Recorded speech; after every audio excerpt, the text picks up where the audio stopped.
Excuse me, জয়। আপনি প্রত্যেক দিন কেন এখানে এভাবে অপেক্ষা করেন বলেন তো?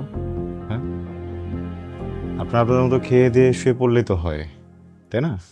আপনি এখানে থাকেন, এটাও তো আসলে বাসার কেউ দেখলে এখানে ঝিমানোর তো কোনো মানে হয় না, হয়? হুম। জি হবে না তো কি করবে? বিয়ে করেছো, এখন সংসার গুছাবে, তা না? কি শুরু করেছো তুমি? এটা কোনো কথা? এটা কোনো সিস্টেম?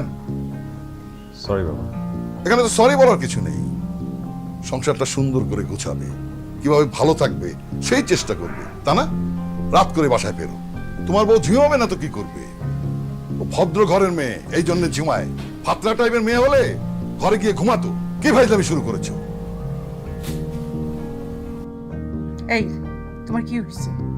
ছেলেটার সাথে এই ধরনের ব্যাপার করতেছো কেন? ছেলেটা আমার কতদিন পর দেশে আসছে, বন্ধু বান্ধবের সাথে একটু সাক্ষাৎ করতে দেরি হয়ে গেছে। না, দেখা করে রাত করে বাড়ি ফিরবে কেন? ওর ঘরে বউ নেই? আরে বাবা, ঠিক আছে, সব ঠিক আছে, তুমি একটু শান্ত হও। বৌমা, তুমি রুমে যাও।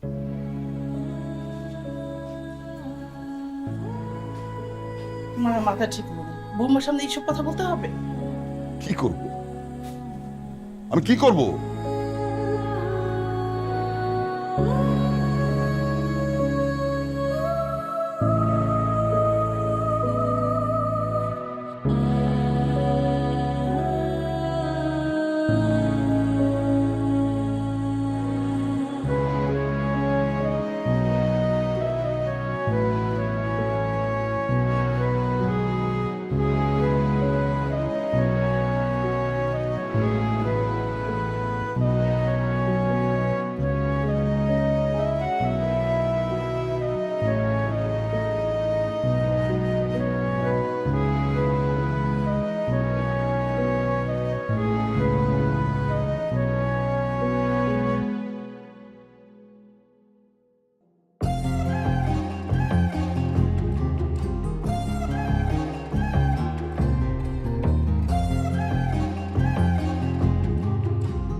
এক্সকিউজ মি, আপনি ঘুমাচ্ছেন? জি। জি শুনুন, আপনি কি ঘুমাচ্ছেন? না, বলুন। আপনার সাথে একটু কথা বলা যাবে? জি। আচ্ছা, আমি তো অনেক লেট করে আসছি। আপনি তো আমাকে খাবারের কথা জিজ্ঞেস করলেন না, আমি খাবো কি না, খেতেও বললেন না। আপনি লেট করে এসেছেন তো, আমি ভাবলাম আপনি খেয়ে আসছেন, সেজন্যই তো জিজ্ঞেস করিনি। এটা কোনো কথা না? একটা মানুষ তো 2 দিন বাইরে খেতেই পারে, এর মানে তো এই না যে সে এভরিডে বাইরেই খাবে, তাই না? আমি তার উল্টা ভাবলাম যে আমি বাসায় এসে খাবো। মানে আপনি লেট করে এসেছেন তো, এই জন্য আমরা 3জন আপনাকে রেখে খেয়ে ফেলেছি।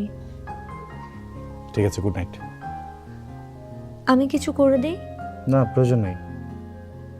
কিন্তু একটা কথা কি জানেন, মানুষের বাসায় ফ্রিজ কেন থাকে? যেন সবার জন্য রান্না করা হয়। কেউ যদি কোনো কারণে একদিন না খেতে পারে, খাবারটা যেন ফ্রিজে রেখে দেওয়া হয়, পরে লাগলে যেন সেই খাবারটা গরম করে খাওয়া যায়, ঠিক আছে?